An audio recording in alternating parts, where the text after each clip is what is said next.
Welcome back to Jessie Dal's channel! So, for another video na naman tayo. Today is aalis tayo dito sa bahay. So, nag-i-impake ako. Kumuha ako ng maraming cartoon dahil lilipat na po tayo sa aming bagong lilipatan. Okay? So, all of you know, alam niyo naman lahat na itong bahay to almost mag 2 years na kami dito, almost. Pero, I don't know, 18 months, basta almost 2 years na yun, ata. So, ayun na nga. So, lilipat na tayo alas 8 ng gabi. So, matapos magbuwan ng wika si Liam, so, nakapag-decide na talaga kami, nalilipat na talaga kami. Dahil nga, itong bahay na to, 20,000, alam niyo naman, 20,000 po yung renta ng bahay nito. So, 20,000 ang renta dito. And, wait lang, itong anak ko. 20,000 yung renta dito sa bahay. Tapos, may 3 na room. May isang music room. Alam niyo naman yan, di ba? So, ngayon, lipat na po kami dahil on the light. Wait lang guys, i-on ko muna itong light. No! Sit down in your crib. Dahil po is, dito sa bahay na to, last time, nung nakaraang buwan, dahil sa sobrang mainit ng panahon, wala yung tubig. Okay pa doon ng time na yun kasi schedule pa yung tubig. Ngayon talaga, wala na talagang tubig na pumapasok dito sa bahay. So, although na pwede naman kami daw, nilalagyan kami ng owner ng gripo sa labas. So, yung gripo sa labas, like, pero, hindi talaga nagkaroon ng tubig dito sa bahay. Kasi, ewan ko ba kung bakit, basta sa sobrang init siguro ng panahon. At basta walang tubig talaga. So, hindi kami nagluluto sa bahay para kumakain na kami ng karinderya, morning, lunch, at dinner, para kumakain kami ng karinderya. Kasi dito sa bahay, hindi kami makapagluto dahil walang tubig na ihuhugas. Kailangan mong gamitin yung mineral. So, yung mineral naman namin, ginagamit namin yun ligo ni Liam everyday na pupunta siya sa school. Pangligo namin yung mineral. And sometimes, kung may mga maliit na mga hugasin, ginamit namin pang hugas. So, medyo mamamahalan naman tayo doon. And, yes, dahil nakahanap na kami ng bagong upahan. Tapos, doon merong tubig talaga. So, importante talaga yung tubig. So, ayun na nga. At may mga another thing na din kami nga dapat gagawin. Pero hindi na muna namin i-anunsyo ayun, kung ano yon. Basta, yun na nga. On the light. Layang? On the light. Gusto na talaga niya yung light. Gumagamit kasi ako ng ring light. Tapos, ano na siya. Okay na siya sa ring light na ginagamit ko pa rin. Ayun, ino-on na naman yung light. On! All of it! All of it. Yes. Yes, thank you very much. No. Put it on again. So, ayun, ipapakita ko sa inyo yung bahay ha. So, dito, si Axel, nagsimula na siyang naghahakot.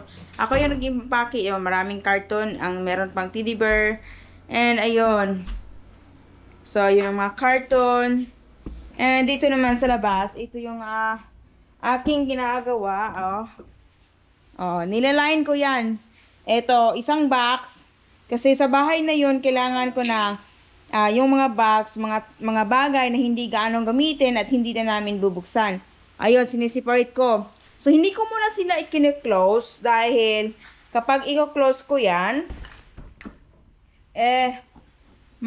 baka may makita pa kong bagay na kailangan ilagay dyan. So, hindi ko muna close. So, eto, mga damit ko, short, gano'ng medyas, sinelas, gano'ng iba-iba. So, dito, marami ding mga laruan. So, naghakot na kami. So, ayun na nga ang ating ginagawa for today's video. So, at saka, yung isang bahay na re-rentahan namin, medyo makatipid tayo doon kasi hindi siya gaanong mahal at merong tubig and very good access din para sa school ni Liam. Hindi na din sila kalayuan para sa school ni Liam. And doon, fully gated talaga. Dito sa bahay naman, alam niyo naman na gated siya, yung sa labas, gated. Pero yung ano kasi nila dito, like half gate, pero hindi talaga totally na natapos yung gate. At alam niyo naman, nakita niyo naman no, na nilagyan namin ng net yon para ano tawag noon, nilagyan namin ng net para hindi makaano kasi si Liam, kahit gate lang yon. Pero yung ibang gate, ganito lang siya, cemented, kailangan pa ng like metal ganon. Pero si Liam talaga, makalabas kasi siya. Kaya nag-invest kami ng last time ng net. Pero hindi naman siya nag-work nung nag-invest kami ng net na isira sa fence kasi sinisira lang naman ng aso, kinagat. So, yun. Nasira yung net, nakapasok yung aso. Pag makapasok yung aso dito, yung mga basura na nilagay namin sa drum, alam niyo naman, kinakalat-kalat, and ang mga aso, hindi na rin, ang space, maganda sana kasi malaki, maluwag. Kaso nga lang, hindi rin si Liam hindi rin siya makapaglaro sa labas. Dahil sa maraming aso nakapasok, tapos ang dami ng mga tae, ganon. So, si Axel last time, nilinisan niya. Tapos, yun, napagod na rin siya maglinis kasi nga, kahit araw-araw na lang yung tae, daming tae, kahit saan. So yung new upahan talaga namin, fully gated na talaga siyang 400% close na talaga. Tapos, hindi siya gaano kagandahan, pero malaki yung spasyo. Ano importante, safe siya kasi fully gated at merong tubig. Ito na yung anak ko. Animal na daw, animal. Papakita ko sa ginagawa niya. Oh, ayun na siya. Nasa loob ng karton. Ang paglalagyan ko ng damit, nandoon na siya. So, tell them. Orca. Turtle. Hippopotamus. Sea lion. Penguin. Orca. Shrill. Whale. Whoa. What is that? Do it again. Horse. Wow. Wow. Mermaid. Yes. Turtle. Turtle. Wow. Crab. Turtle. Turtle. Turtle. Cobra. Turtle. Monkey. Turtle. Monkey. Turtle. Monkey. He. Hen. He. Hen. He. Hen. He. Monkey. Turtle. Orangutan. Reindeer. Orangutan, yeah. And Kangaroo. kangaroo. Kangaroo. Kangaroo. Kiss mama. Longer bear. Polar bear. Longer bear. Polar. Turtle. Turtle. Kiss mama. Turtle. Yes. Turtle. And Octopus. orca. Sheep. Octopus. Sheep. Octopus. Sheep. Up. Sheep. Good night. Singulayan. Say lion. Good night. Good night. Penguin. Good penguin. Good night. Orca. Good night. Orca. Good night. Orca. Good night. Orca. Okay, orca. Dog. Yeah, you're playing. Okay. Give me kiss. Give me kiss. Mwah. I love you. Okay. Be careful, ha? Tingnan yung si Liam. Tinetry namin si Liam na matulog dito sa crib. Alam niyo naman, no? Kasi gusto ni Daddy na may separate, matuto siya mag-separate. sobrang happy niya. So, gusto ni Axel na ma-separate si Liam, na matulog siya sa kanyang bed. Minsan, not all the time, pero minsan kasi para may karoon kami ng hagi-hagi time. Di ba? So, ayun nga si Liam. Hindi ko ma-count kung ilang days siya natulog sa kanyang crib. Tingnan niyo yung kanyang crib. Saktong-sakto naman siya dito. Saktong-sakto pa siya. Ayun. So, ginamit namin. Kasi nga na, kailangan ng Kaysa masira, no, ginamit. So, ayun. Nung nahiga naman si Liam dito, naghiga siya ng 2 oras, pagkatapos, bumangon siya sa kama at nagpakuha siya sa kanyang daddy, tapos nagpahag-hag. So, yung daddy niya, ayaw namang hindi naman nagkapagtiis. Ayun, parang yung crib natin, parang hindi nag-work. Kasi nga naman, sabi ni daddy, okay lang yon kasi, baka sa susunod, ayaw na magpahag ng batang ito, no? Dahil lalaki na siya. So, ayun, mag-continue muna tayo sa ating packing. Oh, ayan doon. Ilapit ko tong sa inyo. Stop! Ilapit ko po. Ayan. Ilapit natin sa ating pag-i-packing. Boy, mo, boy.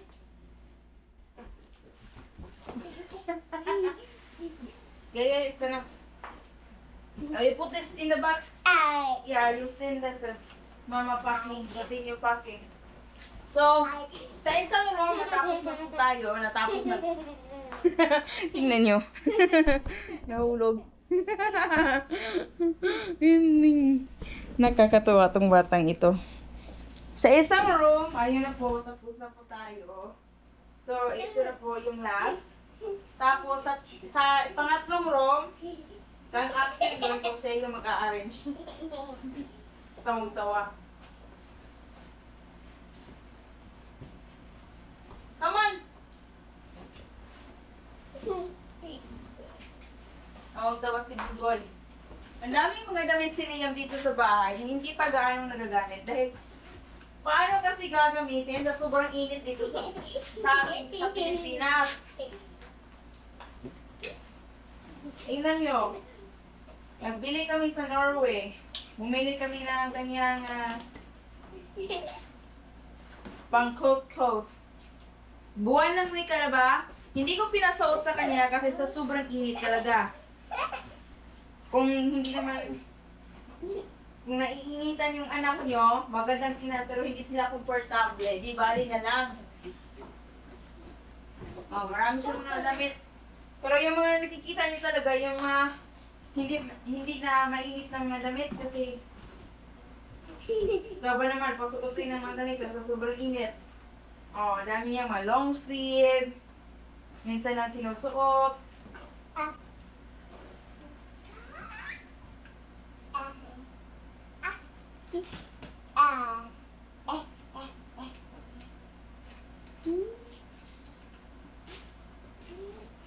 Kukuha ulit tayo ng isang carton kasi nilalaroan na hindi.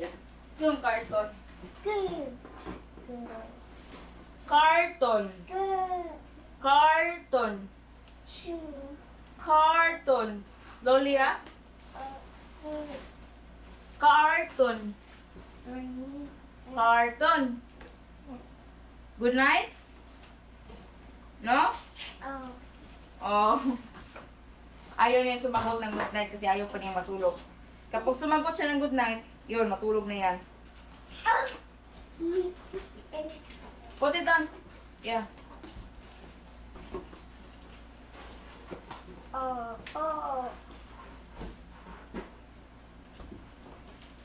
Where's the tape? Be careful. Be careful.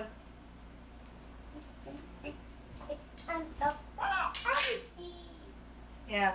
Binili ko talaga itong carbon sa town. Akala nyo hiniram ko lang to. Ay, akala nyo binigay. Wala nang, sa panahon ngayon, wala nang bigay ay lahat. Pati karton.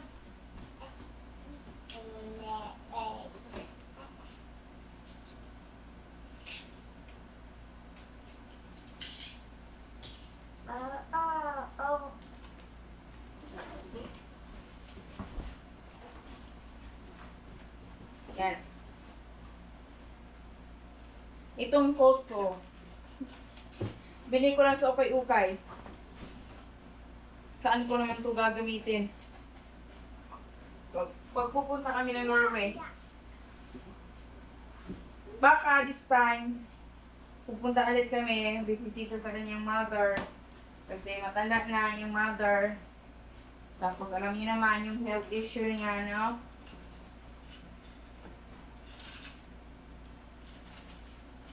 Hindi na natin i-fold masyado kasi i-arrange lang naman natin doon. O, mayroong isa pa. Ha? Sobrang cute pa ni Liam. Ngayon, parang hindi niya kasya to. Isa lang to niya nagamit nung lumipad kami nung last summer. Remember niyo yan, nung napunta kami ng Norway, doon namin yan binili.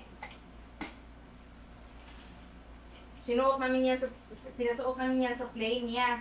Kasi alam niyo naman yung plane, di ba, no? Mainit. No, no, no. You don't need to put it back. Masarap. Soda. Lucy. Lolo! No. Ha! Okay na guys, bye-bye na. Baka bugsakan pa tayo nitong light.